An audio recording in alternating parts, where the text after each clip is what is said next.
Армысыз құрметті қазақ елі.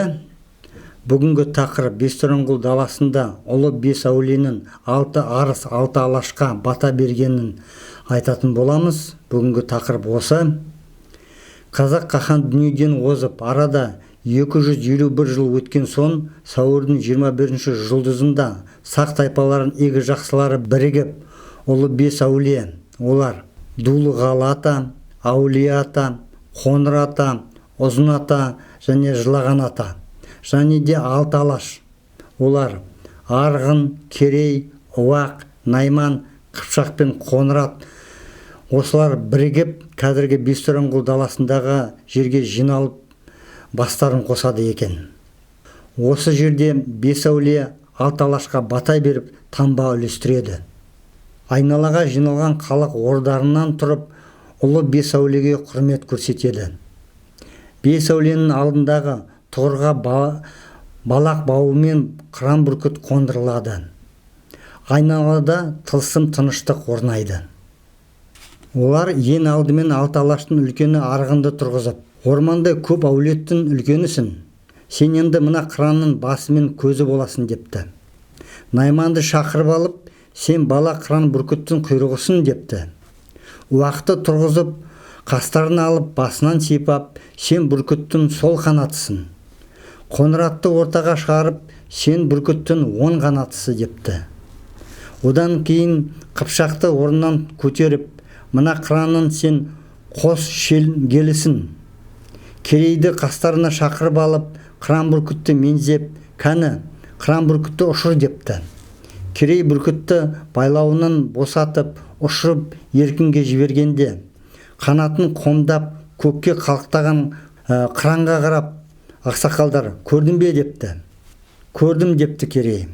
Ендеше сен сол қыран тұратын қара шаңырақтың иесі, қонатын тұғырысың. Бет алды ұшып кетпес үшін қыранды байлап ұстайтын балақ бауысың депті. Одан кейін бес әулие біртіндеп бата беріпті. Енді әулиелердің берген батасын оқымай-ақ қояйын, өйткені ол ұзақ болып кетеді. Тек Тәңір табиғат арқылы батаның қабыл болғанын білдіргенін айтсам болар. Сонымен Ұзын ата әулие бата бергенде жел көтерілген екен. Қоңыр ата әулие бата бергенде аспанда қара бұлт қаптапты. Дулығалы ата бата бергенде найзағай ойнапты. Жылаған ата бата бергенде жауын жауыпты. Әулие ата батасын беріп болғанда жауын тоқтап, айнала шарадай ашылып, бүкіл дала құлпырып, құстар ән сала бастапты. Енді ол табиғат арқылы батаның қабыл болғанын Тәңір білдіріп тұр ғой, деп ойлаймын. Енді 6 арыс 6 алашқа менің түсінгенім баталарына сай әрбіреуіне сол замандағы миссия, жауапкершілік міндетті жүктеген екен. Сонымен Арғын теңеу, яғни таразы болыпты. Керейге тонның жағасы, яғни көк бөрі. Уаққа дәнекер, яғни жалғау. Найманға себепкер, яғни байлау. Қыпшаққа төзім, яғни табан. Қоңыратқа мойын, яғни босаға. Осыдан кейін 6 арыс жиналған халықпен қайыр қоштасып, бесеуі 5 тарапқа жол тартыпты. Соның ішінде Кер атаның ұрпағы Дулығалы ата келі арқаға қарай бет бұрыпты. Сол өнерде бес әулие отырып бата беріп таңба үлестірген жерде Бестұрынғұл ағаш өсіп шыққан екен. Қазақ даласында қандай да бір қиямет, қилы замандар болса да, Бестұрынғұл әулиедегі ағаштар саны 5-тен кемімеген екен. Елдің басына киелі де, қасиетті де қахандар мен хандар дәулері келгенде ағаштардың саны құрт көбейген екен. Бірде сол тоғайдан өрт шығып, қалың орман өртеніп кетіпті. Тек бес әулие отырған жерде Бестұрынғұл ағаштар аман қалыпты екен. Бұл жерді осыдан былай Бестұрынғұл әулие деп атап кетіпті. Бабалар айтып кеткен алдағы жылдары халқымыз үшін сәулет заманы келгенде Бестұрынғұл әулиеттегі Тораңғұлдардың саны 7000-ға жетеді екен. Тәуелсіздігіміз алған жылдар бері мұндағы Тораңғұлдардың саны 30-дан асыпты. Құдайға шүкір, енді ол жерде біздер болдық, таната жұлдыздар тамғанын көрдік. Енді керемет жер. Жалпы осы бес әулие аталар 5000 жарым жылдар бұрын өмір сүрген.